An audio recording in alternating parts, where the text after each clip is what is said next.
Welcome to Bite at a Time Books, where we read you your favorite classics one bite at a time. My name is Bree Carlile, and I love to read, and wanted to share my passion with listeners like you. All of the links for our show are in the show notes. Today, we will be continuing Emma by Jane Austen. Chapter 3.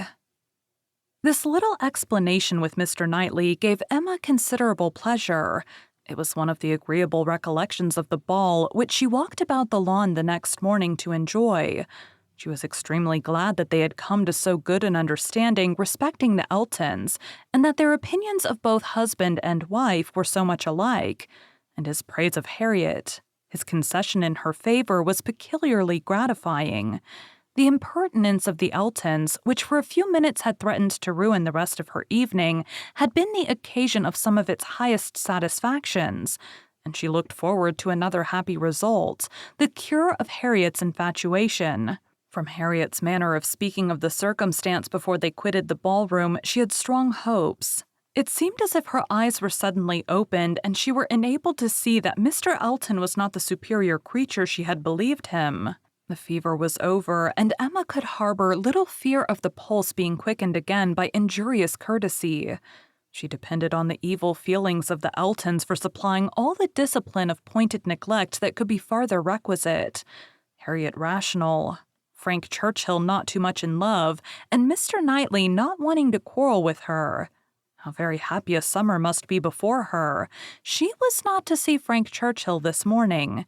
He had told her that he could not allow himself the pleasure of stopping at Hartfield, as he was to be at home by the middle of the day. She did not regret it.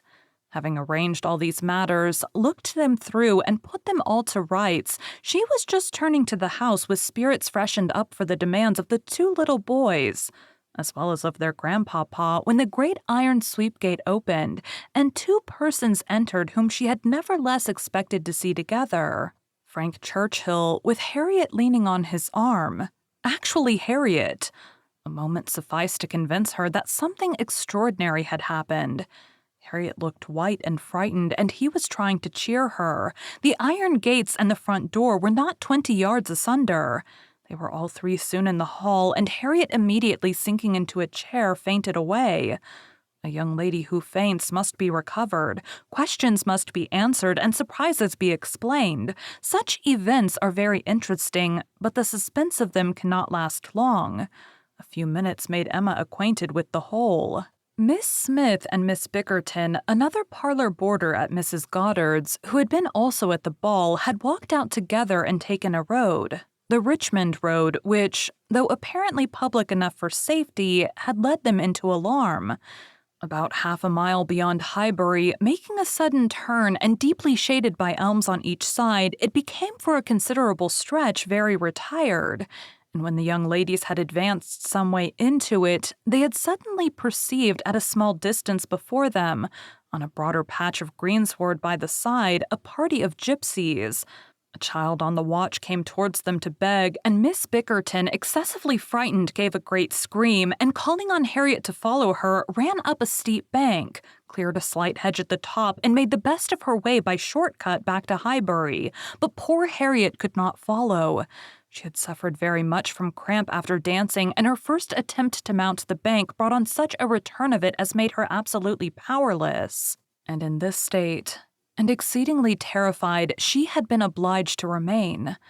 How the trampers might have behaved, had the young ladies been more courageous, must be doubtful, but such an invitation for attack could not be resisted, and Harriet was soon assailed by half a dozen children, headed by a stout woman and a great boy, all clamorous and impertinent in look, though not absolutely in word. More and more frightened, she immediately promised them money, and taking out her purse, gave them a shilling and begged them not to want more, or to use her ill. She was then able to walk, though but slowly, and was moving away, but her terror and her purse were too tempting, and she was followed, or rather, surrounded by the whole gang demanding more. In this state, Frank Churchill had found her, she trembling and conditioning, they loud and insolent. By a most fortunate chance, his leaving Highbury had been delayed so as to bring him to her assistance at this critical moment. The pleasantness of the morning had induced him to walk forward and leave his horses to meet him by another road, a mile or two beyond Highbury, and happening to have borrowed a pair of scissors the night before of Miss Bates, and to have forgotten to restore them, he had been obliged to stop at her door and go in for a few minutes. He was therefore later than he had intended, and being on foot was unseen by the whole party till almost close to them. The terror which the woman and boy had been creating in Harriet was then their own portion. He had left them completely frightened, and Harriet, eagerly clinging to him and hardly able to speak, had just strength enough to reach Hartfield before her spirits were quite overcome. It was his idea to bring her to Hartfield. He had thought of no other place. This was the amount of the whole story, of his communication and of Harriet's as soon as she had recovered her senses and speech. He dared not stay longer than to see her well. These several delays left him not another minute to lose, and Emma engaging to give her assurance of her safety to Mrs. Goddard, and notice of there being such a set of people in the neighborhood to Mr. Knightley, he set off, with all the grateful blessings that she could utter for her friend and herself. Such an adventure as this, a fine young man and a lovely young woman thrown together in such a way, could hardly fail of suggesting certain ideas to the coldest heart and the steadiest brain. So Emma thought, at least. Could a linguist, could a grammarian, could even a mathematician have seen what she did, have witnessed their appearance together and heard their history of it, without feeling that circumstances had been at work to make them peculiarly interesting to each other? How much more must an imaginist, like herself, be on fire with speculation and foresight, especially with such a groundwork of anticipation as her mind had already made? It was a very extraordinary thing. Nothing of the sort had ever occurred before to any young ladies in the place, within her memory.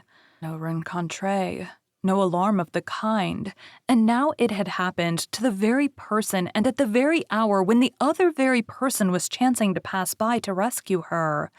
It certainly was very extraordinary, and knowing as she did the favorable state of mind of each at this period, it struck her more. He was wishing to get the better of his attachment to herself, she just recovering from her mania for Mr. Elton. It seemed as if everything united to promise the most interesting consequences. It was not possible that the occurrence should not be strongly recommending each to the other. In the few minutes' conversation which she had yet had with him, while Harriet had been partially insensible, he had spoken of her terror, her naivete, her fervor as she seized and clung to his arm, with a sensibility amused and delighted. And just at last, after Harriet's own account had been given, he had expressed his indignation at the abominable folly of Miss Bickerton in the warmest terms. Everything was to take its natural course, however, neither impelled nor assisted. She would not stir a step, nor drop a hint.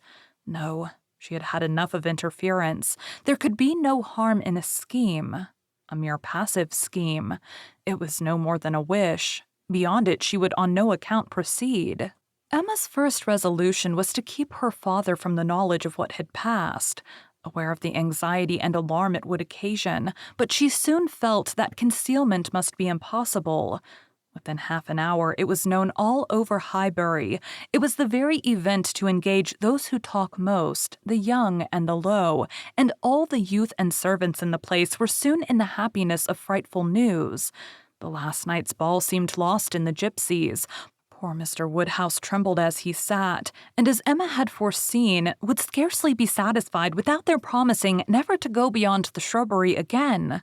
It was some comfort to him that many inquiries after himself and Miss Woodhouse, for his neighbors knew that he loved to be inquired after, as well as Miss Smith, were coming in during the rest of the day, and he had the pleasure of returning for answer that they were all very indifferent, which, though not exactly true, for she was perfectly well, and Harriet not much otherwise, Emma would not interfere with.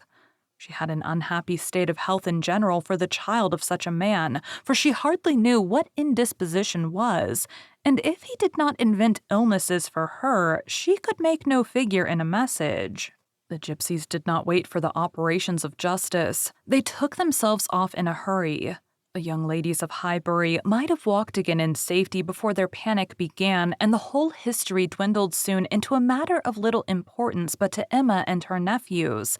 In her imagination, it maintained its ground. And Henry and John were still asking every day for the story of Harriet and the gypsies, and still tenaciously setting her right if she varied in the slightest particular from the original recital.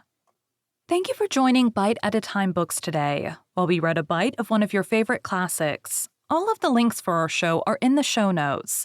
We are part of the Bite at a Time Books Productions Network. If you ever wondered what inspired your favorite classic novelists to write their stories, what was happening in their lives or the world at the time, check out Bite at a Time Books Behind the Story, Tuesdays wherever you listen to podcasts. Again, my name is Bree Carlile, and I hope you come back tomorrow while we take the next bite of Emma.